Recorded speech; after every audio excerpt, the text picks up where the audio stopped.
कुछ समय से एक ऐसी चीज़ देखने में आ रही है कि हर जगह जितने भी देवी के उपासक हैं, देवी के भक्त हैं, जो ऐसे बाबा हैं, साधु हैं, ऐसे तांत्रिक हैं, वो सब के सब जो उन स्त्रियों के प्रधान में बैठे होते हैं, यानी कि चुनरी पहनकर, लहंगा पहनकर, वो कपड़े पहन करके, लिपस्टिक लगा करके, माथे पर बड़ा टीका लगा करके, कानों में बाली लगा करके, नाक में पहनने का पहन करके, और यहाँ पर रुकते नहीं हैं वो लोग। पूरा एकदम वेश परिवेश स्त्रियों का बना करके वहाँ रहते हैं और एक के बाद एक उनकी चीज़ें बढ़ती जाती हैं। स्त्रियों की तरह बैठना, चलना, करना, चुनरी पहनना।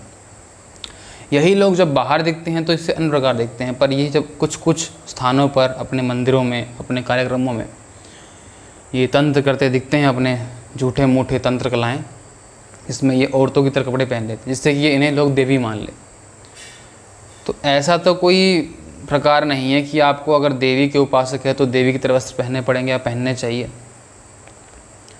लंबी जटाएं आप कर सकते हैं, की जाती है, आप वस्त्र भी ढीले ढाले पहन सकते हैं, लेकिन अगर आप वस्त्र पहन भी लेते हैं, एक तो होता है कि आपने चुनरी पहन ली, जो आपकी माता की चुनरी है, देवी की चुनरी है, वस्त्र उनको डाल लिया सर पे। एक आप पूरा परिधान पहने बैठे हैं स्त्रियों वाला, वहाँ पर रुके नहीं, फिर नाक का, कान का, झुमके, बाल सब पहने, वहाँ भी नहीं रुके, लिपस्टिक भी लगा के रखी हुई है आपने। मैं किसी के वस्त्रों पर आक्षेप नहीं कर रहा हूँ, पर मैं ये कहना चाह रहा हूँ ये प्रयास किस तरह का है बार बार। ये तो प्रयास है पाखंड को दिखाने का। जब तक कुछ दिखता नहीं तब तक कुछ मानते नहीं। तो अगर आपको कुछ दिखाना है, कुछ मनवाना है, तो पहले कुछ करना पड़ेगा ऐसा। तो ये एक प्रकार चल गया है कि हर देवी के उपासक, कहने वाले उपासक तो मुझे लगते नहीं हैं, तरह तरह के परिधान बना करके बैठ जाते हैं। जैसे नट होता है ना, ड्रामेबाज जो नाटक में आते हैं, शो दिखाते हैं, उसकी तरह। जैसे आजकल लोग कृष्ण का स्वांग करके, शिव महादेव भगवान शिव का स्वांग करके और नाचते गाजते पैसे कमाते हैं। चल के कोई नेता आ रहा है, चंद कौड़ी का आदमी, और उसके आगे जो है महादेव शिव नाच रहे हैं। ऐसे ये लोग देवी बन करके, और देवी साक्षात सामने आ गई है हमारे, और इनसे जो मांगना है मांगो। फिर नारियल की भेंट करना, चुनरी में डालना। इतने पाखंडी तरीके से इनका व्यवहार होता है। कोई जीभ निकाल रहा है लंबी लंबी, कोई पागल की तरह हाथ पैर पीट रहा है, कोई रो रहा है, कोई बात अलग ढंग से कर रहा है।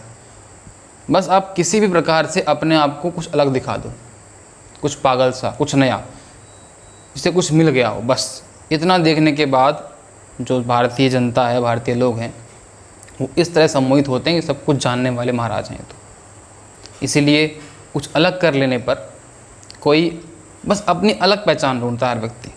हर बाबा जो ये तांत्रिक ढोंगी बैठे होते हैं, कोई जीभ निकालता है लंबी लंबी, कोई झूला झूलने वाली माता आ गई है, झूला झूल रहा है, कोई पंखे को टच करके लगा रहा है, कोई पानी पिला रहा है, कोई नारियल दे रहा है, कोई थूक के देता है। अपना कुछ ना कुछ नया ऐसा चलाना पड़ता है जिससे कि आपका दिखे पागलपन। फिर वही लोग बाद में अलग कपड़ों में दिखते ही हैं। उन कपड़ों से कोई दिक्कत नहीं है, वस्त्र सामान्य आप पहन सकते हैं, लेकिन वही अलग ढंग से दिखते हैं अलग कपड़ों में। राधे माँ हुई, उन्होंने बहुत सारा राधे माँ चल रहा था, अब वो दिखे अलग प्रकार से। फिर ये वैश्यावृत्ति में दिखते हैं, फिर उनके पास काला धन दिखता है, चोरी में आते हैं, डकैती में आते हैं, मर्डर के केस मिलते हैं उनके ऊपर। तो इसका जो वास्तविक कारण है वो ये है कि जब कुछ नया दिखता है तो हम लगता है कुछ इसके पास है। पर बात ये कि ना, लिंगम धर्म लक्षण, लिंग कभी लक्षण धर्म का नहीं होता। बाहरी पहनावे से कभी आप संत को नहीं जान सकते, ना बाहरी परिधान से आप वास्तविक उसकी ऊर्जा को, उसके संकल्प को, उसके तंत्र को जान सकते हैं।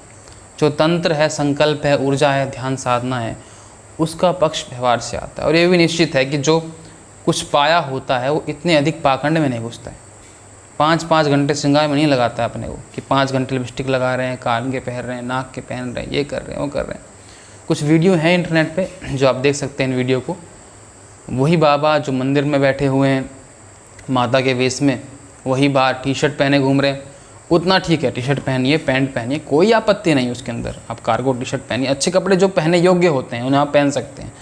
वस्त्र प्रधान मंदिर में अलग पहन सकते हैं, आप बाहर भी अलग पहन सकते हैं, जैसे की व्यवस्था, जैसे कि इच्छा सुविधा है आपकी। लेकिन इंस्टाग्राम पर रील बना रहे हैं स्त्रियों की तरह, टैटू बना रहे हैं, दिखा रहे हैं, ऐसे क्या कहें इनको, फ्लाइंग किस दे रहे हैं अपने ऑडियंस को। फिर ऐसे बाबा को देख करके जो बुरा प्रभाव पड़ता है इस सनातन धर्म के ऊपर, इस परंपरा के ऊपर, वो इतना गहरा होता है कि व्यक्ति दोबारा कभी अच्छे चीज़ों से जुड़ नहीं पाता। कोई अच्छा महात्मा भी हो तब भी जुड़ नहीं पाता उससे। तो इसका कोई तो उपाय होना चाहिए। तो उसका उपाय एक तो यही है जो कभी इम्प्लीमेंट हो सकता नहीं, वो उपाय ऐसा है कि कभी लगने वाला नहीं है, क्योंकि भारतीयों को शुरू से इतना मूर्ख बनाया गया है कि मूर्खता इतनी जड़ तक घुस गई है कि घुसते घुसते अब वो निकल नहीं सकती। लेकिन जो समझदार वर्ग है वो समझ सकता है, ये पाखंडी बाबाओं का जो ये ढोंग है, इनसे दूर रहिए, वास्तविक अध्यात्म को समझिए। कल कोई नंगे भी नाचेंगे, कल कोई पौर भी बनाने बैठ जाएंगे, कुछ भी कर सकते हैं नया दिखने के लिए। जैसे दिखता भी है, कुछ बाबा नंगे घूमते रहते हैं, उससे क्या होता है, अलग दिखते हैं नंगे घूमने से। मैं जैन महात्माओं की बात नहीं कर रहा हूँ, जिन्होंने दीक्षा पूर्वक दिगंबर हुए हैं, उनकी बात नहीं कर रहा हूँ, दूसरे लोग हैं कुछ अलग से गुदवा करके, टैटू बनवा करके रहते हैं, कुछ अलग सी आवाज़ें निकालते हैं, कुछ भी, कुछ कीचड़ी खा लेते हैं, कुछ कीचड़ में बैठे हुए लतपत लतपत, कुछ भी ऐसा करते हैं जिससे कि कुछ अलग दिखे, उनके प्रति आकर्षण बने और व्यक्ति ये माने कुछ ये जानते हैं, पर वास्तविकता में ये कुछ भी नहीं जानते, इन्हें गोबर ठाना भी नहीं आता है। असल में गोबर ठाने के लायक ही होते हैं, वही काम इन्हें करना चाहिए। आध्यात्म का नाम नहीं बिगाड़ना चाहिए आकर के।